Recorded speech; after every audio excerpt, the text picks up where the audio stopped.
स्वागत है आप सभी का बहुत बहुत। देखिए, कल हमने 15 तारीख से आगामी 15 तारीख से नवरात्र प्रारंभ होने वाला है। कल मैंने जैसे नवरात्र के संबंध में कल की वीडियो में कुछ बातें बताई थी कि इस बार नवरात्र जो है किस शुभ समय में शुरू हो रहा है, माँ का वाहन क्या है और उस वाहन के फलस्वरूप लोगों को क्या परिणाम मिलेगा, उसका क्या फल होगा। और साथ में ये भी बताया था कि इसका कलश स्थापना का 15 अक्टूबर 2023 में रविवार के दिन नवरात्र प्रारंभ हो रहा है, तो उस दिन कलश स्थापना के लिए विशेष प्रशस्त मुहूर्त क्या होंगे। आज हम थोड़ा सा इस बिंदु पे प्रकाश करेंगे कि जैसे लोग कलश स्थापना करते हैं तो कई लोग जो पाठ दूसरों से, ब्राह्मणों से, पंडितों से कराते हैं वो भी कलश स्थापना करते हैं, और कई लोग जो अपने आप से पाठ करते हैं, स्वयं से करते हैं, वो भी कलश स्थापना करते हैं। और कई लोग जो नहीं भी पाठ करते हैं तो वो 8 दिन तक, मतलब प्रथम दिन से शुरू करके और 9वीं पर्यंत तक कलश स्थापना करते हैं और माँ की नियमित पूजा करते हैं, व्रत रखते हैं। पाठ नहीं करते हैं लेकिन सारा प्रक्रिया करते हैं, कलश स्थापना भी करते हैं और पूजन भी नियमित रूप से सुबह शाम प्रातः संध्या दोनों समय पूजन भी करते हैं।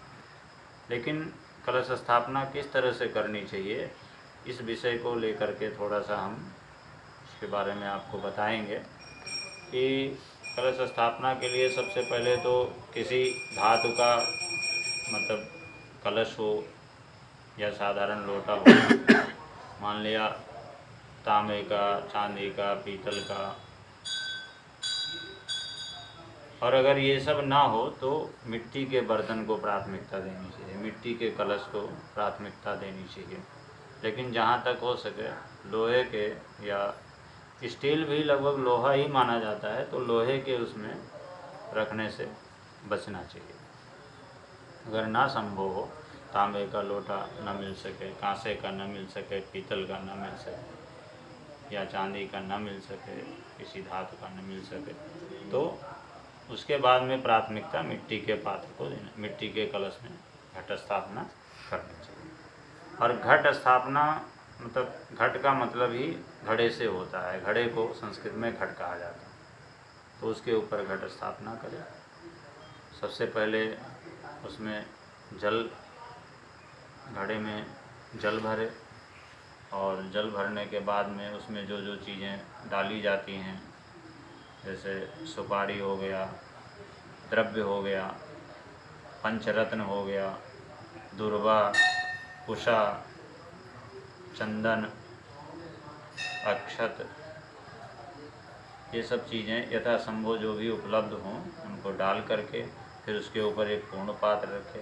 पूर्ण पात्र का मतलब ये होता है कि जैसे मान लिया घड़ा है, तो घड़े के ढक्कन में किसी धान्य को, यानी धान हो गया, जौ हो गया, गेहूँ हो गया या चावल हो गया, इनको भर करके उसके ऊपर रखें। और उससे पहले उसमें पंचपल्लो, पंचपल्लो क्या होता है कि आम,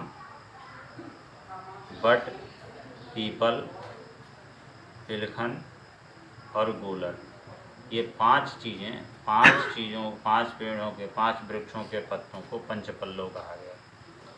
तो एक आम, पीपल, बट यानी बरगद, गूलर और तिलखन, कहीं कहीं पे उसको पाकड़ भी कहते हैं। तो अगर ये 5 पेड़ों के पत्ते मिल जाएं तो बहुत ही अच्छा होगा। अगर ये 5 नहीं मिलते हैं तो इनमें से अगर आम का मिल जाए या पीपल का मिल जाए या बट का मिल जाए, तो इनको भी रखा जा सकता है। और ज़्यादातर जो है आम के पत्तों को ही रखा जाता है, क्योंकि 5 चीज़ें प्रायः मिलना जो है थोड़ा कठिन होता है। वैसे आसानी से मिल भी जाता है, ऐसा भी नहीं है, अगर कोई प्रयास करे तो पंचपल्लो रखे। इसके बाद में पूर्ण पात्र, पूर्ण पात्र मतलब यानी उससे भरा हुआ, धान्य से भरा हुआ कोई पात्र, मतलब ढक्कन इत्यादि। अगर लोटा है तो उसके ऊपर कटोरी रख दी जाए या प्लेट रख दी जाए जो उसके ऊपर आ सके, और उसमें चावल हो गया, जौ हो गया या गेहूँ हो गया या धान हो गया, इन चीज़ों को भर करके रखे। और उसके बाद में उसके ऊपर नारियल में वस्त्र, और अगर वस्त्र नहीं है, लाल वस्त्र नहीं है, तो सिर्फ रक्षा सूत्र यानी कलावा लपेट करके और उसके ऊपर विराजमान कर दे। और अब यहाँ एक प्रश्न ये भी आता है कि नारियल को रखा कैसे जाए, किस स्थिति में रखा जाए, पूरब की तरफ को रखा जाए या उत्तर की तरफ को रखा जाए या दक्षिण की तरफ रखा जाए या ऊर्ध्वमुख यानी ऊपर के मुख को रखा जाए या नीचे को मुख करके रखा जाए, क्योंकि इसमें भी बहुत बड़ा मतभेद है। और इसका एक शास्त्रीय प्रमाण भी है कि नारियल को किस तरह रखना चाहिए, और बाकी अन्य स्थितियों में नारियल को रखने से फिर दिक्कत होती है, नुकसान होता है। तो इसलिए सम्मुखम नारिकेलम, जो नारियल जो रखा जाता है उसका मुख जो है अपने सम्मुख होना चाहिए। तो सम्मुख का मतलब ये हुआ कि जब हम पूर्व दिशा की तरफ को बैठते हैं तो नारियल का जो मुख है, जो मुख वाला भाग है, वो पश्चिम की तरफ यानी हमारे सम्मुख होना चाहिए। तो वही सबसे बड़ा नारियल रखने की स्थिति, सबसे बड़ी जो प्रमाणिक विधि है वो वही है कि शास्त्र के प्रमाण के अनुसार सम्मुख नारियल यानी पश्चिम की तरफ को नारियल को रखना चाहिए। ऊपर के मुख को नहीं रखना चाहिए, नीचे को मुख करके नहीं रखना चाहिए। किसी में धन हानि होती है, किसी में रोग की वृद्धि होती है, और किसी पोजीशन में जो है शत्रु की वृद्धि होती है। तो इसलिए नारियल जो है सामने करके रखना चाहिए, और जब नारियल सामने करके रख दे तो जब सारी चीज़ें पूर्ण हो जाएं तब उसमें मंत्रों के द्वारा वरुण देवता का आवाहन करे और उसकी प्रतिष्ठा करे। इसके बाद में उसकी विधिवत पूजा करने के बाद में पंचोपचार, दशोपचार या षोडशोपचार पूजा करने के बाद में उसको स्थापित कर दे, और स्थापित करने के बाद में 9 दिन तक या 8 दिन तक, जब तक भी आप वो रखते हैं, नवरात्र का समय चलता है, उसकी सुबह शाम प्रातः संध्या में पूजन करते रहें। इस तरह कलश स्थापना को करना चाहिए, क्योंकि बहुत सारे लोगों को इस विषय में ज्ञात नहीं होता है। तो विधि वो करते तो हैं लेकिन उसका सम्यक फल नहीं मिल पाता है।